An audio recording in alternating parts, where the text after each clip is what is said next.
আমার একটাই অপরাধ, আমি বিজেপি করি।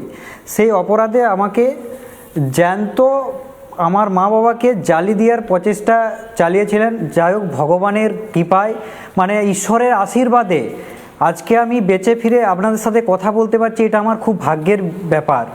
না হলে হয়তো সেই রাতে মানে সকালে আমাদের 3টে মৃতদেহ ওখান থেকে বেরোতো। মানে কি বিভৎস ঘটনা এটা। পোড়ানোর চেষ্টাটা কিভাবে হলো তাপস বাবু? আমি বিজেপি করি, তার অপরাধে আমাকে আজকে এরকম সম্মুখীন হতে হলো। বিরোধিতা করা যাবে না। তাপস বাবু, কিভাবে পোড়ানোর চেষ্টা হয়েছে? বাইরে থেকে শিকল লাগিয়ে, ছিটকিনি লাগিয়ে আগুন জ্বালিয়ে দেওয়া হয়েছে? বাইরে থেকে ওনারা ভিতরে, আমরা 3 জনে ভিতরে শুয়েছিলাম, মা বাবা আমি। তো হঠাৎ করে ভিতর থেকে বাইরে থেকে পেট্রোল ছড়িয়ে দেয়। পেট্রোলটা ভিতরে দরজা পর্যন্ত প্রবেশ করে। তখন আমি গন্ধে পাই, তখন দেখছি মা বাবা চিৎকার করতে থাকে, চেঁচামেচি করতে থাকে প্রচণ্ড পরিমাণে।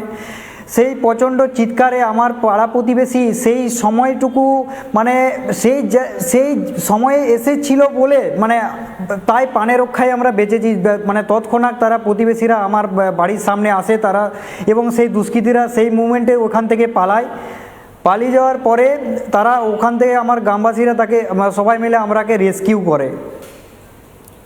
তাপস বাবু, আমি আপনার কাছে আবার আসব। বলবো, আমার ভাষা নেই। আমার দিনের পর দিন আমি আতঙ্কে ভুগছি, আতঙ্কে রয়েছি। আমি খুব আতঙ্কের শাসন চলছে, ত্রাসের শাসন চলছে।